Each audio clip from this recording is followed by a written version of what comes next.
Sedghian, and welcome to my video presentation of economic fundamentals for AVI 444. We were given a scenario if you were a CEO or a CEO of an airline during a financial turndown, such as 9/11 or 2008 financial crisis or COVID-19. What would our plan be moving forward, and what are the three things that we would improve or change about our airline to ensure economic survival? So I came up with three different solutions that I would follow as a CEO. First, I would focus on cost and fleet restructuring. Business model redesign would be the next step, and then we would focus on strengthening our workforce stability. And we're going to dig deeper into each one of these. So first, let's talk about cost and fleet reconstruction. Standardization of the fleet is a step that a lot of airlines have taken, such as Southwest and Spirit. This would just allow them to reduce variable costs. It would allow them to hire fewer mechanics, have fewer maintenance hangars, and also training would be less, since you don't have to train people on so many different aircrafts, and training is a huge cost for any business.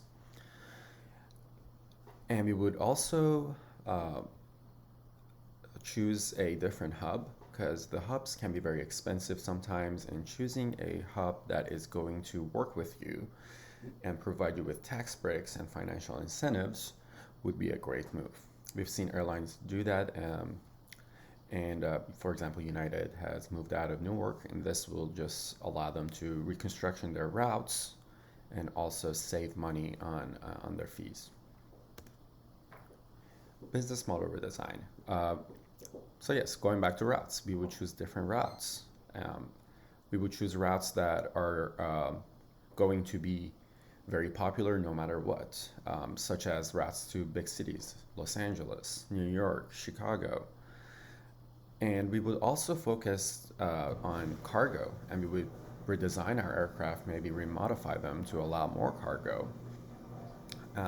Because it's been proven that during times of crisis, cargo does not stop.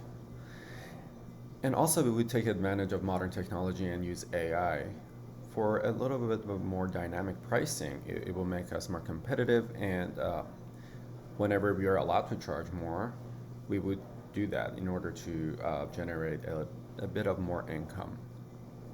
Also, I like transparency, showing the customers and clients what the actual price is.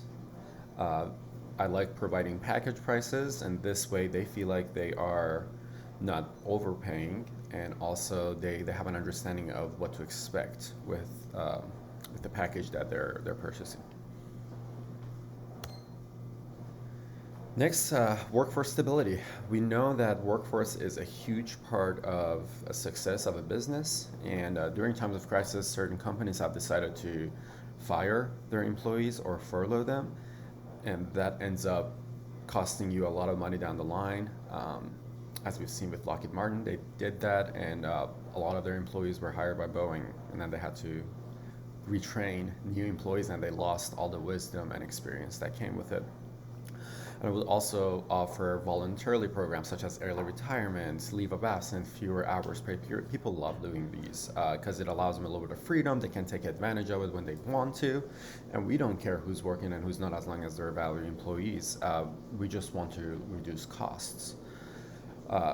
So yeah, and also cross-training workers would be a great benefit. Also, if your ramp agent can also work the desk whenever there is fewer needs in the business, we don't have to necessarily furlough that person. We can just move them to a different station. And also pay cuts for executives. I would cut the pay for executives until the crisis is over, and if they are able to deliver what they've promised, then yes, they would be entitled to a bonus at that point. For this week, the biblical congregation is going to be Proverbs 21:5. The plans of the diligent lead to profit, as surely as haste leads to poverty. So we need to plan ahead. We've seen some companies like FedEx plan years ahead, and they pulled through even stronger than ever before. Here's my sources, and thank you for watching.